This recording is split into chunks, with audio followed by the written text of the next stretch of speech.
My name's Danny, I'm from Folkestone. I was convinced it was a pandemic for about a week.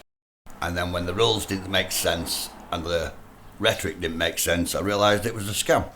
Because in general in life, when things don't make sense, it's because they're a lie. The lockdown itself wasn't that bad. I went out on my bike a lot. Shops took the piss and put the price up on everything. Police took the piss and harassed people for no reason. In a nutshell, what COVID basically was a massive wealth transfer. The government paid companies to keep the staff at home. More billionaires were made, more millionaires were made, and everyone else was stuck into poverty and the economy got screwed. Yeah, some of my mates liked it, some of my mates liked the time off. But if you see the big picture of people making billions and little businesses getting squeezed out, small and medium-sized businesses getting squeezed out, it was just a scam. The government spent billions and billions on shit that didn't work. I don't think track and trace actually track and traced anybody. Loads of money on PPE that didn't work. And then the flip side of it is, if you owed the government a couple of £100 for an overpaid benefit, they come after with the courts. It's mad. Politicians get to rake off billions for their chums in private equity firms, and everyone else just gets screwed. So yeah, for me, COVID was just another prime example of the political class ripping everybody off and using a narrative to justify it. Because let's face it, everybody's scared of dying. You go on TV and say you must stay at home, we're in a national emergency, the vast majority of people will toe the line. When in actual fact, yeah, there was a disease out there killing people, but you didn't need to shut down the country for it. It was just a farce. I know a lot of people struggle with the pandemic. They couldn't handle the isolation or being cut off from people, but I've got a serious mental illness. I've had it all my life.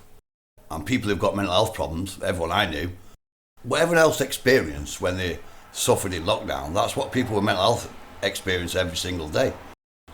Isolation's not new to me. I experience it every day. Not speaking to people's not new to me. Because with a mental health problem, you're not the same as everybody else and people treat you differently.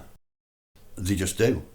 So day to day in the lockdown is just like day to day every other day. Mental health is a great training ground for being cut off from people. The one thing I do think is ironic though is all the posh people are like, you can't lock us up, seclude us away from our family, it affects our mental health. We've been doing that to people in jail for decades. We lock them up in a 6x9 concrete box. We don't give a fuck about their mental health. We don't give a fuck about them being ostracised from the family or separated from the family. That's just what we do to people. If you truly want to see how a country really is, then you should check out how they treat their elderly, how they treat the kids, and how they treat the prisoners. And if you look at that rate from this country, we store our old people in warehouses called nursing homes and wait for them to die. We store our kids in children's homes where they get no love and no compassion and no rights, and when they're 18 they get out and everyone expects them to respect our rights when they've had no rights of their own. And then we've got the jails where we just exploit people and warehouse them and treat them like shit. And the sad thing about that is most of them will get out, and when they get out they'll treat everybody else exactly the same. But our so-called leaders and politicians are not intelligent enough to work this out, that if you treat someone like shit for 4 to 5 years, when they get out they're going to treat everybody else like shit. It's not rocket science. Being depressed and having a mental illness are two totally different things.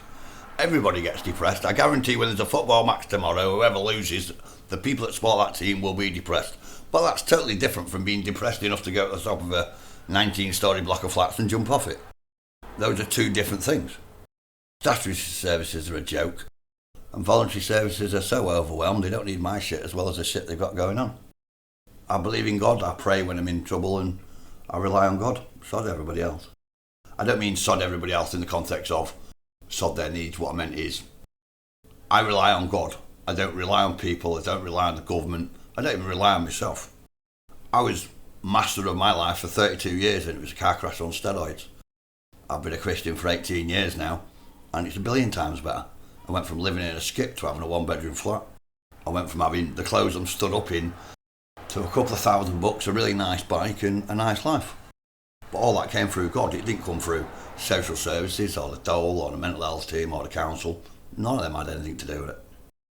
I think in 20 to 30 years' time, the absolute truth of COVID will come out, and I reckon the vast majority of the people in this country or around the world will probably think to themselves, Wow, man, how did I fall for that?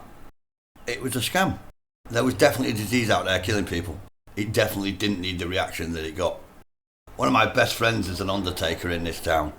People over the age of 80, high death rate. People under the age of 80, low death rate. Do you know how many people were killed in this country? And you can check this fact on BBC, Google, wherever you like. How many people under the age of 50 with no illnesses? How many people have died under the age of 50 in this country who didn't have a pre-existing medical condition of COVID? The answer is zero. Not a single solitary person who didn't have a comorbidity died of COVID. And yet we closed the entire economy and the entire country. Doesn't seem very logical, that. We force kids to have a vaccine when they're the least susceptible to an illness. A vaccine, I might say, that hasn't been tested. You look at Pfizer's own details, they faked it. When did anyone ever think that a vaccine would be okay for everybody? You yourself have got hay fever. I don't get hay fever, so shall I take antihistamines as well? Shall everybody in the street take antihistamines? Because I can guarantee somebody in the street will be allergic to it. In the same way that a vaccine, one vaccine for everybody on the planet, and you think nobody's going to have any reactions to it? That's ridiculous. You can't go in a fast food restaurant without somebody having a reaction to something in the food. And yet you impose this so-called vaccine.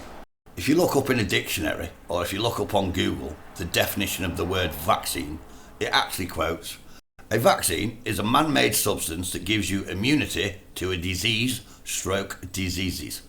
I put it to you, if you take a vaccine and you can still catch the disease, you can still spread the disease, and you can potentially still die from said disease, that's not a vaccine by normal people's definition.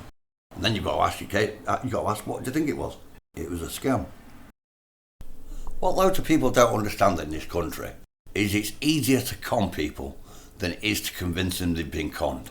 When you look at logic, the pandemic was going on for a good 3 to 4 months before we even bothered closing the airports. There were still planes coming in from China and Italy into a country that's meant to be in lockdown. How ridiculous is that? Well, it should have been easy for us to quarantine this country. We're on an island surrounded by water. Do you know what I mean? And yet they just let it in. And at the end of the day, a lockdown was never going to work for the simple reason, and this isn't rocket science either, an airborne disease can go anywhere that there's air. Having a lockdown with an airborne disease would be like if you shut all your windows and doors, gaffer taped up all the gaps, let a smoke bomber off in the room, and then climbed in a wardrobe. It doesn't matter how long you stay in the wardrobe, when you come out the house is still going to be filled with smoke. And it's exactly the same with an airborne virus. If you look at the statistics, every time we had a lockdown, the infection rate went down. And the moment we came out of lockdown, it went back up again. It was almost like there was an army of viruses sat outside waiting for people to come out. And this always happens. We're having a COVID inquiry, or as I like to call it, a COVID whitewash. It'll take about 12 years, it'll cost millions of quid, and nobody will be held responsible. They quite often have these things called lessons learned meetings, where they allegedly sit down and learn the lessons of what's happened in the past, but nothing ever gets learned. The COVID inquiry will be a whitewash. The Grenfell Tower inquiry was a whitewash. Every single inquiry we have in this country is a whitewash. Basically what it is there's a tactic in government, and the way it works is when something atrocious happens like Grenfell or COVID, everybody's up in arms and they want answers. And what they do is, in order to take the heat out of people's complaints, is they set up an inquiry. And then 6 months later they'll announce who's going to chair it. 6 months after that they'll announce who's going to be on the board. And then a year after that they'll start taking evidence. And a couple of years after that they'll finish taking evidence. And a couple of years after that they'll finally come up with a report. And what it ends up doing is, 10 years down the road, nobody gives a fuck what happened 10 years ago. People are so busy concentrating on getting the extra $2,000 for the mortgage, or finding a way of feeding the electric meter so they don't freeze to death. They don't care about what happened 10 years ago. Most people don't care about what happened 2 weeks ago. If it didn't directly affect them, they're not that bothered. And this is what the British government does. It uses tactics to take the heat out of a situation, report on it 10 years later when nobody cares and most of the prime actors aren't even politicians anymore. And that's what we do. Ironically, you can sort out politics really, really easily. All you need to do is put them on performance-related pay like they put everyone else on. So when a politician gets voted in, if they get voted in saying they're going to do A, B and C, fine. After 5 years, if you've not done it, all the money we've paid you will have back, because you got in under false pretenses. You said you were going to do A, B and C, and you're definitely not going to do X, Y and Z. The moment you get in, you do X, Y and Z, and you definitely don't do A, B and C. That's obtaining a position by false pretenses. That's a criminal offence. But nobody ever gets done for it, do they? Because we all know there's 3 tiers in this society. You've got the elites, you've got the political class, and then you've got everybody else. One point of irony I've got is Rachel Reeves recently got in trouble for calling Tories scum. Everyone said it was outrageous, you shouldn't call them scum. The etymology of the word scum comes from an Irish word that means robbers, barons and criminals. I think Rachel Reeves' description of Tories being scum is actually quite accurate, because Tory means a robber, a baron and a criminal.